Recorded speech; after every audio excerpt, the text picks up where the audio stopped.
Sa lata po kami magsasayang ng kanin. Nandito kami ngayon sa gubat. Wala kami nakuhang buho.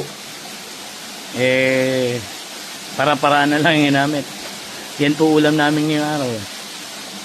Hokkaido. Dito na rin kami magluluto. Paano yan, tol? Ang dami, tol. Ang daming bigas. Di kaya po yan. Dapat kalahati lang. Yung isa marami. Baka hindi maluto masyado. Oo, kasi. Ayan, okay na yan, tol. Kami muna kakain yan. Oo, mamaya na kayo pagkaluto. Ayan, lalagyan nyo ng tubig. Dito na rin kami kukuha ng tubig. Ito yung pwesto na. Ayan sila, oh. Si Apo Jungle kasama natin. Ayan, nagparikit na. Apo Jungle kasi hindi pa kumuha ng dahon ng saging eh. Alam niyo kung bakit? Yung sardinas sa saan? Ito, oh. Ako po. Oh, wala. Hindi sila kumuha ng dahon ng saging. Dito nilagay sa plastic. Parang gusto ko mag-diet. Parang gusto ko mag-fasting. Ha? Parang gusto ko mag-fasting. Parang gusto ko mag-fasting. Parang bumalik ako nung panahon ng elementary ako eh. Nagluluto kami ng kanin sa lata ng sardinas eh.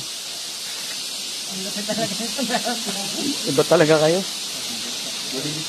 Baka tumapong pa yan. Ibang klaseng katutubo kayo. Yung katutubong kilala ko, mga sa gubat, mga kung anong ginagamit eh. Nagdadala na. Nagdadala na pag may nakita. Alam niyo ba kaya magluto ng kanin sa dahon ng... Dahon ng bayaba. Gabi. Makati yun. Sa plastic kaya. Tingnan niyo naman. O, paano ngayon gagawin niyo dyan? Baka matapon pa yung kanin natin. Uulit ka na naman yan. O masama, hindi pa maluto eh. Kainin na natin yun. Maluluto din ito. Mahal sabihin yan. Oo. Kainin natin na lang yun. Yung bigas. Hindi yung unang bigas. Mahal sabihin yan.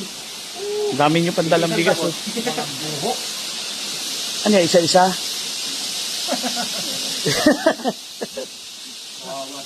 Sabi ko sa inyo, kumuha na kayo. Dahil yung kawayan na dinaanan natin, dahil kinuha nyo na. Sana yun eh. Oo. Ng kaldero. Kawayan lang sa kabuo. Hindi natin kailangan ng kaldero sa gubat. Yung kawayan na nadaanan natin kanina, nagkumpiyansa sila eh, na baka dito may makuha. Kaya hindi na nagbaon. Ayan. Ayan ang napala. Sa lata ng sardinas nagluto ng kanin. Apo Jungle ka nga. Di ba ikaw nag-champion ka sa pagluluto sa, sa buho? Pati sa lata, champion ka. Ano ba? Diyan ka naman magka-champion. Oo. Iba ka. Ayun yung Paul. Nakachamba lang yan, kaya nanalo.